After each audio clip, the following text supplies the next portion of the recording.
Namo tassa bhagavato arahato samma sambuddhassa.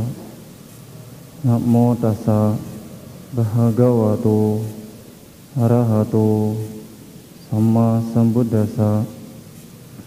Namo tassa bhagavato arahato samma sambuddhassa. Pujaca pujaniyanang etam manggalamutamang ti.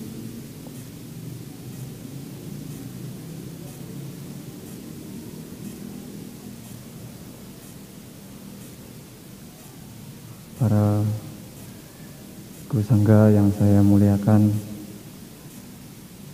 Romo Pandita, pemimpin puja bakti, yang saya hormati,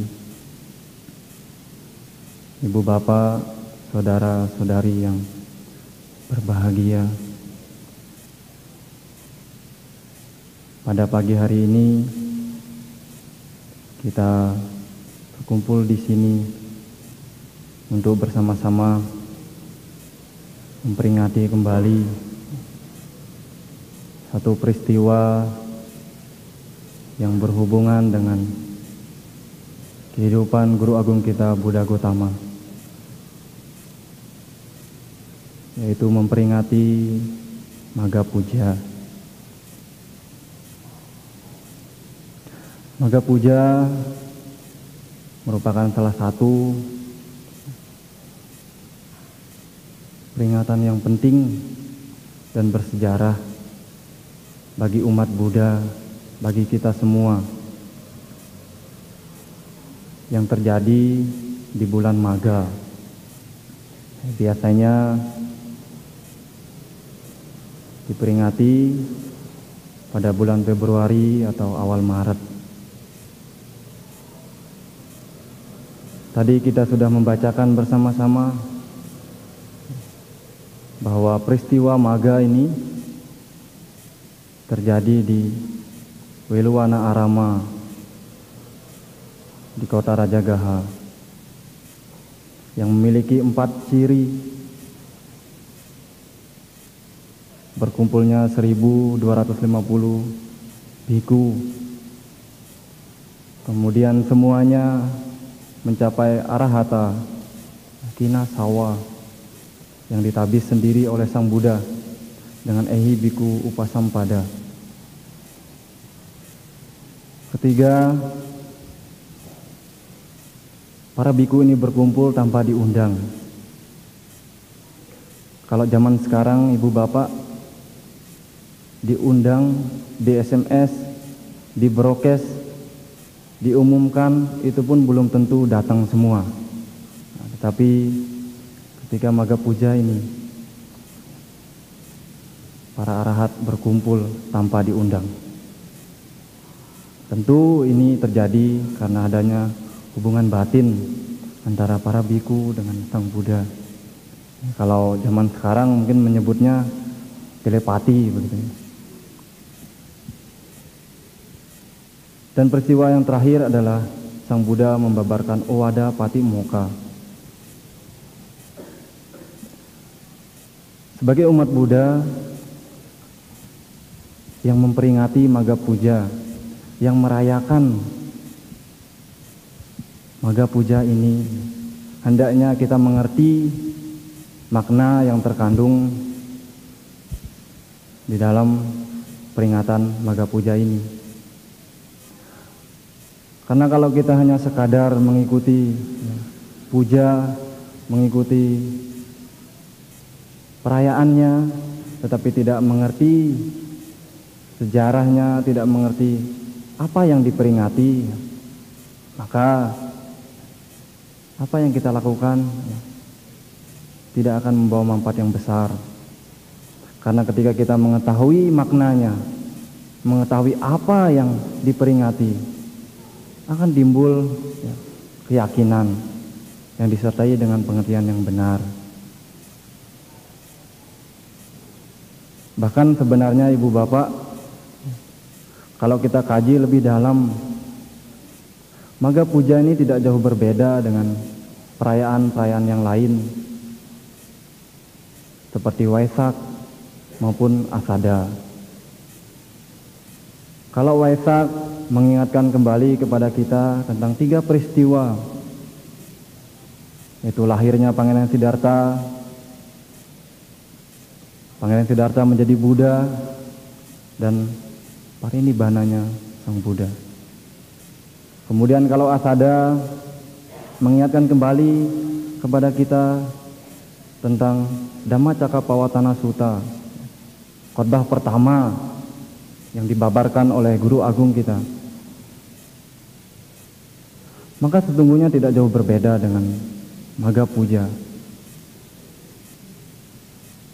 Namun ya, dalam peringatannya, dalam perayaannya tidak semeriah Waisak atau Katina. Dan kadang umat pun banyak yang tidak mengerti apa sih yang dimaksud dengan Magga Puja. Maka kita sebagai umat Buddha ya, yang memperingatinya setiap tahun, merayakan setiap tahun, hendaknya mengerti, tahu apa makna dari Magga Puja. Magga Puja ini juga terjadi ketika bulan purnama, Uposatha bulan terang, di mana pada saat itu Sang Buddha membebarkan Owada Patimokkha. Owada Patimokkha. Saya akan menyampaikan isinya. Kesabaran, ketabahan adalah cara melatih batin terbaik. Para Buddha bersabda, Nibbana adalah yang tertinggi. Seorang yang melukai orang lain, menyakiti orang lain, bukanlah seorang petapa, bukanlah seorang samana. Tak berbuat segala keburukan, mengembangkan kebajikan, menyucikan pikiran sendiri. Inilah ajaran para Buddha. Tak menghujat, tak menyakiti, terkendali dalam tata susila, tahu ukuran dalam hal makan, hidup di tempat yang tenang, berusaha mengembangkan pikiran luhur. Inilah ajaran para Buddha. Jadi inilah yang diuraikan oleh Sang Buddha, sangat singkat sekali. Namun sesungguhnya ibu bapak memiliki makna yang sangat dalam. Bahkan kalau kita tadi mengingat kembali salah satu peristiwanya, berkumpulnya para arahat. Ini disampaikan oleh Sang Buddha kepada para arahat. Kina sawa. Namun apakah Owada Patimokkha ini hanya untuk para arahat? Tidak, ibu bapak. Para arahat itu tidak belajar lagi. Mereka sudah menyelesaikan tugasnya. Maka sesungguhnya Owada Patimokkha ini ditujukan kepada kita yang masih berlatih, yang masih putu jana. Tentu Sang Buddha mengulang ini disampaikan kepada arahat, para biku, agar para biku menyampaikan kepada kita semua. Jadi jangan sampai ibu bapak berpikir, wah Owada Patimokkha ini kan diuraikan kepada arahat, berarti bukan untuk kita. Ya, kalau kita merenungkan lebih dalam, sesungguhnya memang untuk kita yang masih berlatih. Ibu bapak dan saudara-saudari sekalian, kondisi zaman dulu dengan zaman sekarang sungguhnya tidak jauh berbeda. Walaupun kalau zaman sekarang itu lebih canggih, lebih modern dari segi ekonomi, teknologi, sains, lebih canggih. Tetapi dari segi internal kita, dari zaman dulu sampai zaman sekarang memiliki permasalahan yang sama. Bahkan bisa saja atau bisa dikatakan bahwa zaman sekarang lebih parah permasalahannya dari zaman dulu, daripada zaman dulu. Itu apa? Loba, dosa, moha, keserakahan, kebencian, dan kegelapan batin. Ini adalah permasalahan kita dari zaman dulu sampai zaman sekarang. Bahkan bisa jadi zaman akan datang. Itulah loba dosa moha ini bisa dikatakan akar permasalahan dari zaman ke zaman. Maka Sang Buddha berpesan kepada kita, Kanti parama tapotitika. Kesabaran, ketabahan adalah cara melatih batin yang terbaik. Kesabaran ini sangat gampang sekali diucapkan, Ibu Bapak. Namun untuk melaksanakannya tidak mudah. Tetapi kesabaran ini sangat dibutuhkan oleh kita semua. Dengan memiliki kesabaran, maka kita bisa lebih menerima kondisi yang kita alami. Dengan memiliki kesabaran, kita bisa lebih tabah menghadapi hidup yang tidak menentu. Dengan memiliki kesabaran, kita bisa menambah pengertian kita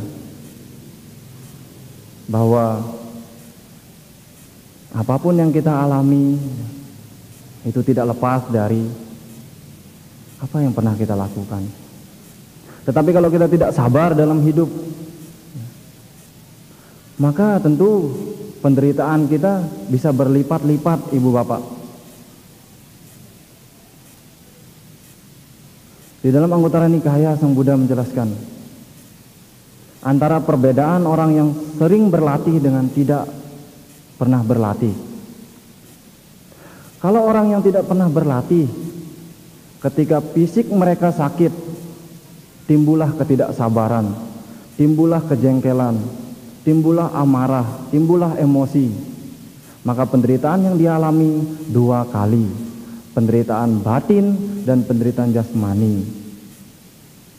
Tapi kalau orang yang berlatih, Sang Buddha menjelaskan, ketika mereka memiliki penyakit jasmani, mental mereka lebih bisa menerima, sehingga tidak mengalami penderitaan dua kali lipat. Maka ketika kita memiliki kesabaran, Ibu Bapak, akan membantu kita dalam menjalani hidup kita.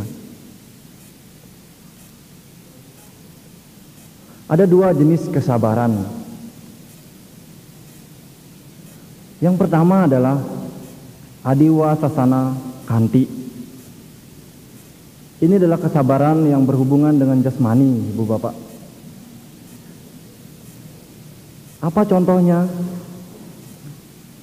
Kalau kita memiliki adiwa sasana kanti ini, kita tidak akan mudah merengek-rengek, menangis, berkeluh kesah, meratap ketika kita tidak dapat minum, tidak dapat makan. Mungkin kalau duduk lama tidak masalah, tidak gampang jengkel. Kalau meditasinya 1 jam, tidak timbul kebencian karena pemimpinnya kok tidak selesai-selesai. Atau ketika kita pergi bertamu, kok tuan rumahnya kok lama sekali mengeluarkan minuman, nah, tidak timbul jengkel. Dan tentu kesabaran ini berkembang dalam diri kita, diawali latihan sedikit demi sedikit. Itu kesabaran yang pertama.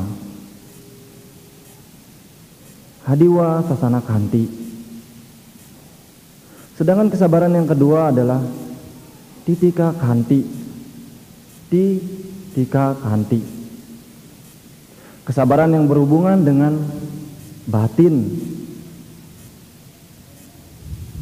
Kalau kita memiliki kesabaran yang kedua ini, tentu juga akan memengaruhi kesabaran yang pertama. Apa kesabaran yang berhubungan dengan batin kita? Ketika orang memfitnah kita, mencaci maki kita, memarahi kita, kita tidak gampang terbawa emosi, tidak gampang marah, benci, jengkel sama orang yang berbuat demikian kepada kita. Inilah kesabaran yang kedua. Maka selain kita melatih kesabaran yang berhubungan dengan jasmani kita, kita juga perlu melatih kesabaran yang berhubungan dengan batin kita. Karena Sang Buddha berpesan kepada kita, kesabaran, ketabahan adalah cara melatih batin yang terbaik. Kemudian selanjutnya Sang Buddha juga berpesan kepada kita, tidak berbuat segala keburukan. Sabab apasa akarana. Tentu ibu bapak, kita bisa berbuat buruk ini diawali oleh pikiran kita yang buruk. Kalau pikiran kita tidak baik, pikiran kita jahat, pikiran kita pici, maka ucapan kita, tindakan kita juga akan tidak baik. Karena memang pelopornya adalah pikiran kita. Tetapi kalau pikiran kita baik, maka apa yang kita ucapkan, apa yang kita lakukan juga tentu baik. Kenapa bisa kita berpikir baik, tidak berpikir jahat? Ini diawali oleh pengertian yang benar. Itulah pentingnya ibu bapak, kita memiliki pengertian yang benar. Kalau kita memiliki pengertian yang benar, oh ini baik, oh ini buruk, oh ini pantas, oh ini tidak pantas, maka pikiran yang muncul juga akan baik. Karena diawali oleh pengertian yang benar.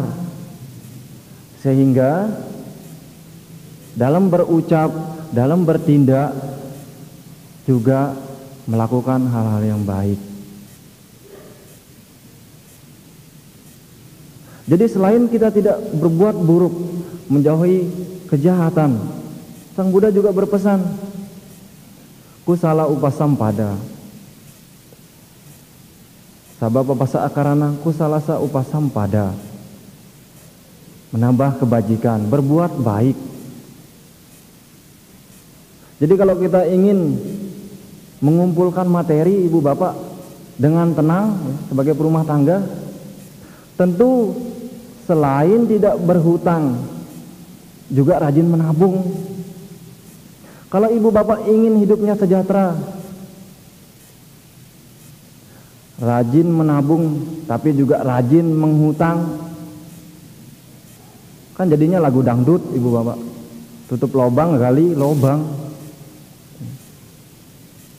Tetapi selain tidak berhutang, kita rajin menabung. Selain tidak berbuat buruk ibu bapak, kita hendaknya juga selalu berbuat baik. Karena ketika kita berbuat buruk, itu sama halnya kita berhutang. Ketika kita membuat kebajikan, berbuat baik, itu sama seperti kita menabung. Maka tadi ibu bapak ikuti Pindapata, berdana kepada para biku sangga. Memang kelihatannya barang ibu bapak tidak ada, berkurang. Ibu bapak membawa Indomie, menyerahkan kepada biku, ya mie-nya berkurang. Tetapi kebajikan ibu bapak bertambah. Jadi jangan sampai berpikir, wah saya bawa mie 1 dus, saya danakan, wah mie saya berkurang, materi saya berkurang. Kalau kita berpikir demikian, maka akan sulit untuk berbuat baik.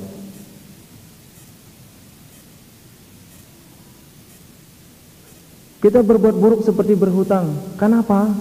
Karena kalau kita punya hutang, suatu saat harus kita bayar, ditagih oleh penagih. Kalau orang banyak utang, tentu tidurnya juga kurang nyenyak, hidup tidak tenang.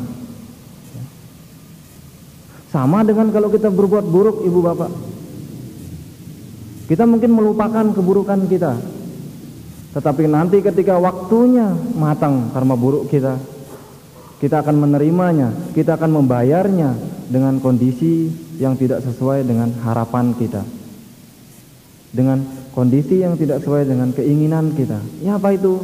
Penderitaan, ketidaksenangan hidup.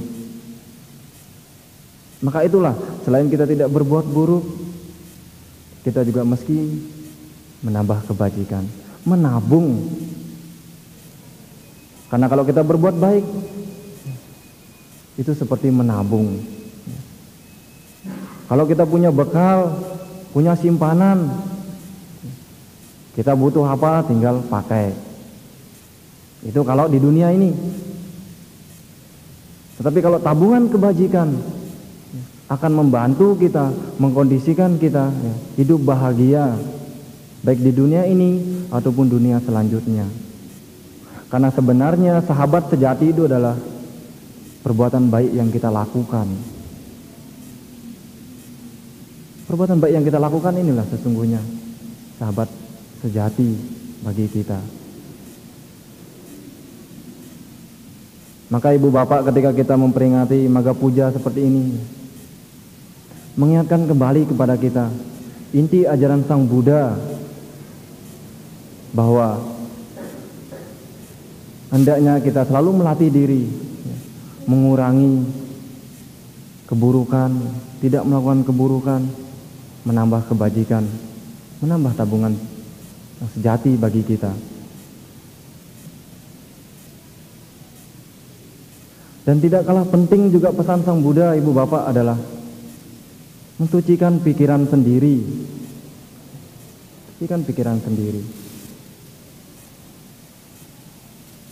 Karena memang di dunia ini tidak ada yang bisa membuat kita suci. Karena Sang Buddha saja menyatakan bahwa beliau hanya penunjuk jalan. Penunjuk jalan. Sekarang kita mau melangkah atau tidak, kembali ke diri kita masing-masing. Mau mengikuti jalan ini atau tidak, kembali kepada diri kita. Maka kitalah yang perlu berusaha, melatih pikiran kita agar mengurangi loba, dosa, moha, keserakahan di dalam diri kita, kebencian, dosa, dan kegelapan batin.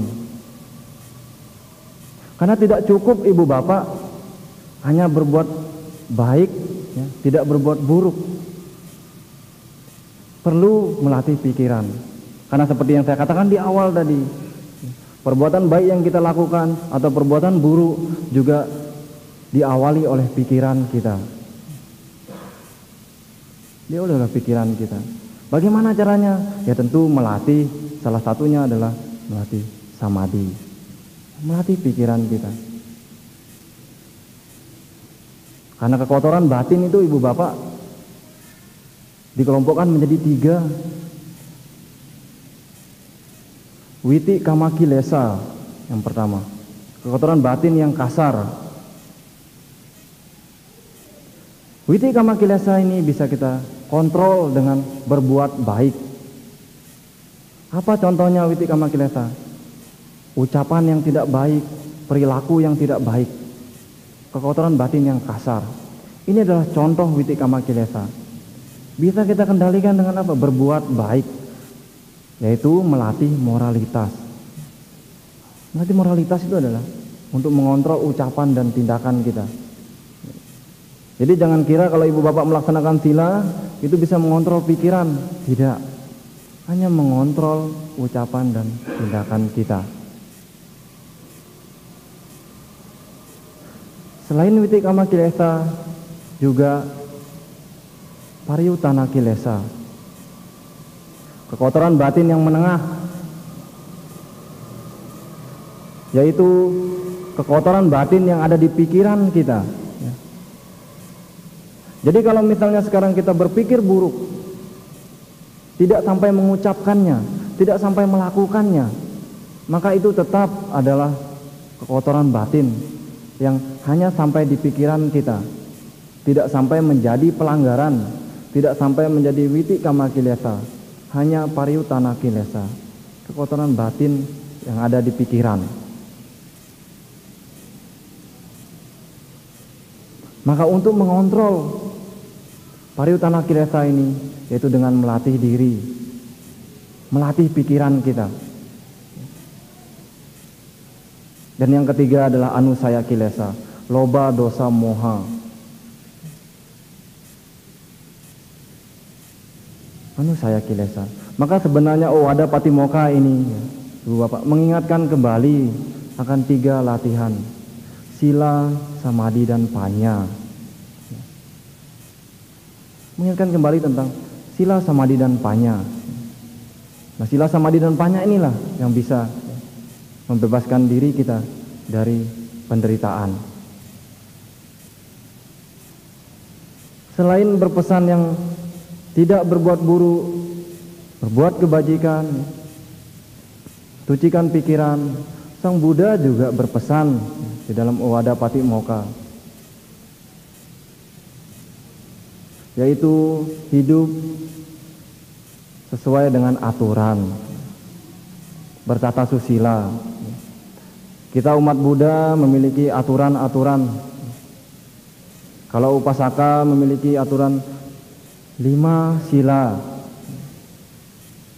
Ketika bulan uposata, bulan gelap, bulan terang, menjadi 8. Kemudian samanera memiliki 100 aturan. Para biku menjalankan 227 aturan. Tentu aturan ini untuk kebaikan kita sendiri, bukan untuk kebaikan orang lain. Maka ketika kita hidup tanpa aturan, tidak punya aturan, maka hidup kita akan berantakan. Orang akan seenaknya berbuat buruk, apa yang dianggap baik ya dia lakukan, karena tidak memiliki aturan. Sang Buddha berpesan kepada kita untuk selalu hidup sesuai dengan aturan. Tentu seorang perumah tangga di rumahnya ada aturan, kepada anak-anak mereka, di lingkungan masyarakat juga memiliki aturan, dan di agama Buddha juga memiliki aturan untuk meningkatkan batin kita, spiritual kita.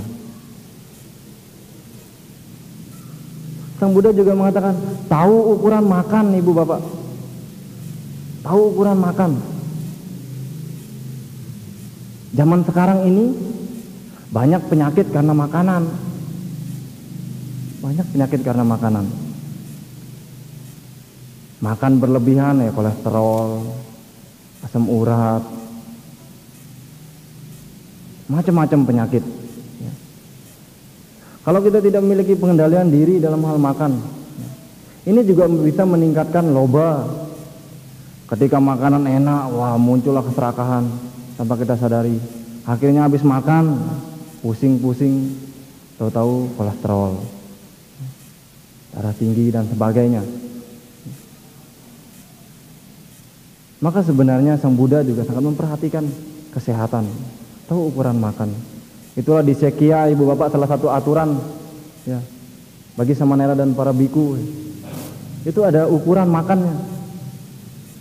3 berbanding 1. Jadi 3 sendok nasi, 1 sendok lauk sebenarnya.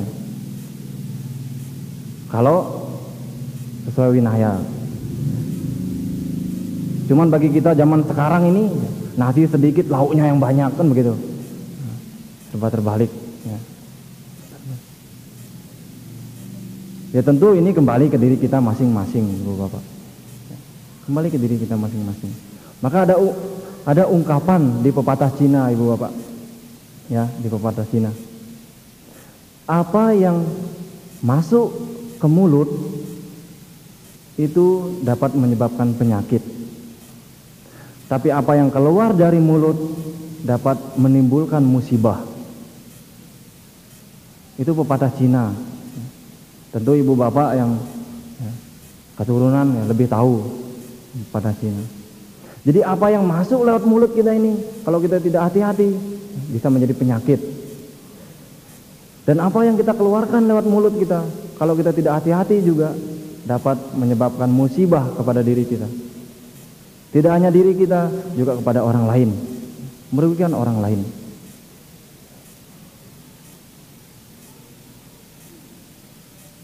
Maka Ibu Bapak, ketika kita memperingati Magga Puja, merayakan Magga Puja, hendaknya kita mengerti, tahu, oh maksudnya Magga Puja ini. Tidak hanya sekadar ikut-ikutan, Ibu Bapak.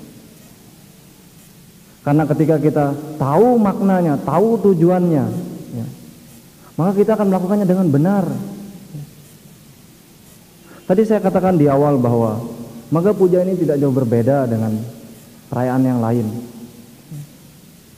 Karena sebenarnya ketika kita merayakan Maga Puja, kita menghormat kepada guru agung kita, juga kepada para arahat. Jadi objek penghormatan itu dikelompokkan menjadi dua, Ibu Bapak. Pujaniya Pugala dan Pujaniya Watu. Ketika kita memperingati Maga Puja, merayakan Maga Puja, kita melakukan dua-duanya sekaligus. Dua objek penghormatan kita lakukan sekaligus. Kalau Pujaniya Pugala ini adalah menghormat orang yang patut dihormati. Kita menghormat kepada Sang Buddha, menghormat kepada para arahat, mengenang kembali peristiwa yang terjadi di bulan Maga. Dan yang kedua, Pujaniya Watu. Kita menghormat kepada altar Sang Buddha, membawa persembahan bunga, dupa, lilin. Menghormat tempat-tempat yang patut dihormati. Maka dengan mengerti makna, mengerti maksud dari apa yang kita lakukan, maka penghormatan yang kita lakukan ini akan menjadi berkah, menjadi manggala. Tapi kalau kita hanya sekedar ikut, tidak mengerti maksudnya, tentu berbeda hasilnya. Sama seperti ibu bapak kalau kerja. Kalau ibu bapak kerja, punya toko, tahu kalau saya jualan ini akan menghasilkan untung, dengan hanya sekedar yang penting saya jualan. Untung atau tidak tahu, yang penting jualan. Maka hasilnya pun berbeda. Dalam berusaha itu pun akan berbeda.